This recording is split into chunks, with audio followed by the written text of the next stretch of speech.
কাঁচা রাস্তা ভরাট করে তৈরি হচ্ছে পেট্রোল পাম্প। প্রশাসনকে জানিয়েও কোনো সুরাহা মেলেনি। গ্রাম পঞ্চায়েতের কাঁচা রাস্তা ভরাট করে দখল করে পেট্রোল পাম্প তৈরির অভিযোগ উঠল এক ব্যক্তির বিরুদ্ধে। বাঁকুড়ার রানীবাঁধের পরারিমোড় সংলগ্ন এলাকার মানুষজনের অভিযোগ, বিদ্যুৎ দাস নামক একজন ব্যক্তি পঞ্চায়েতের রাস্তা জমি দখল করে পেট্রোল পাম্প তৈরি করছেন। ওই রাস্তা দিয়ে যাতায়াত করেন পশা কেন্দ্র গ্রামের মানুষজনেরা। তাদের দাবি, বিষয়টি একাধিকবার বিভিন্ন দপ্তরকে জানিয়েও কোনো সুরাহা মেলেনি। তাই পেট্রোল পাম্পের সামনে রীতিমতো খুঁটি পেতে বিক্ষোভ দেখাতে থাকেন তারা। পঞ্চায়েতে আমরা বারবার অবজেকশন করেছি, পঞ্চায়েতে কোনো অ্যাকশন নেয়নি। আমরা উপর মহলে যেমন বিডিওর কাছে জানাইছি, সভাপতির কাছে জানাইছি এবং আরও অনেক অধিকারিকদেরকে জানাইছি। তো এটার উপরে কেউ গুরুত্বপূর্ণ দেয়নি। আর আরআই সাহেব এসে একবার মেপে গেলেন এবং রাস্তাটাও দেখিয়ে দিয়ে গেলেন। তিনি খুঁটি পর্যন্ত গেড়ে দিয়ে চলে গেলেন, কিন্তু দেখা যাচ্ছে সেই খুঁটিগুলো এখন নেই। আপনারা কি করতে চাইছেন? আমরা ওখানে সিধু কানু মূর্তি হিসেবে ওখানে ফ্ল্যাগ দিয়েছিলাম, সেই ফ্ল্যাগ পর্যন্ত ওই জায়গায় নেই। স্থানীয় সূত্রে খবর, ওই পেট্রোল পাম্প তৈরিকে কেন্দ্র করে দীর্ঘদিন ধরেই সমস্যা চলছে। স্থানীয় ভূমি দপ্তরের তরফে বিষয়টিকে নিয়ে তদন্ত করা হয়। রাউতারা গ্রাম পঞ্চায়েতের সদস্য অরুণ হাসদা বলেন, পঞ্চায়েতের পক্ষ থেকে নাকি স্পষ্ট জানিয়ে দেওয়া হয়েছিল ওই কাঁচা রাস্তা ভরাট করে পেট্রোল পাম্প তৈরি করা যাবে না, কিন্তু তাদের কথাতেও কর্ণপাত করেননি পেট্রোল পাম্পের মালিক বিদ্যুৎ দাস। আপনারা পঞ্চায়েত রাস্তায় থাকবে, আর যে পাম্পের মালিক উনিও ব্যবহার করতে পাবেন না। এই হিসাবে জায়গাটা ওইভাবে রয়ে গেল।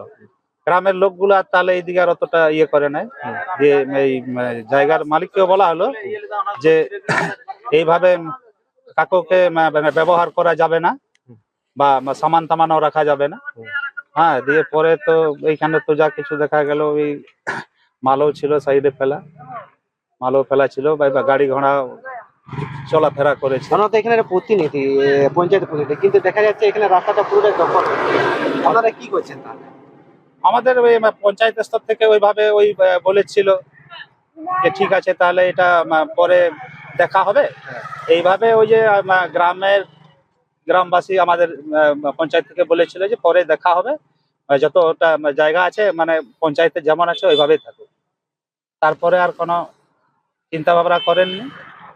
এদিকে নির্মীয়মান ওই পাম্পের মালিক বিদ্যুৎ দাসের দাবি, তিনি সরকারি সমস্ত নিয়ম কানুন মেনেই এই পাম্প তৈরি করছেন। জেলা প্রশাসনের তরফেও নো অবজেকশন সার্টিফিকেট পেয়েছেন তিনি। নিজস্ব তারা এখানে খুঁটি কেটে দিয়েছে এবং তাদের অভিযোগ যে আপনি সরকারি জমি দখল করে পাম্প করছেন, এবং সেই কারণেই তারা কিন্তু বিষয়টা একাধিকবার বিভিন্ন দপ্তরকে জানিয়েছেন এবং তারপরে তারা আজকে খুঁটি কেটেছেন। বিষয়টা কি বলবেন? বিষয়টা অ্যাকচুয়ালি কিছুই না। হ্যাঁ, আমি কোনোভাবে সরকারি কোনো জমিকে আমি এনগেজ করিনি। সরকারি যে রাস্তা রয়েছে সেই রাস্তার মধ্যেই রয়েছে। হ্যাঁ, তাতে কোনো রকম ইলিগেল কনস্ট্রাকশন কিছু নেই। তার জন্যে বিডিওর তরফ থেকে বিএলআরও স্যার এসেছিলেন, উনি তদন্ত করে গেছেন।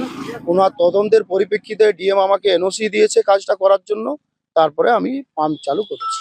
এখন প্রশ্ন হলো, পঞ্চায়েতের অনুমতি না থাকা সত্ত্বেও জেলা প্রশাসন কিভাবে নো অবজেকশন সার্টিফিকেট দিলেন ওই ব্যক্তিকে? তাহলে কি পঞ্চায়েতকে মানছেন না জেলা প্রশাসন?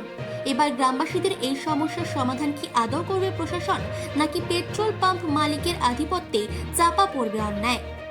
চিফ এডিটর জিতেন সরকারের রিপোর্ট, চেতনা বার্তা। জেগে থাকে, জাগিয়ে রাখে।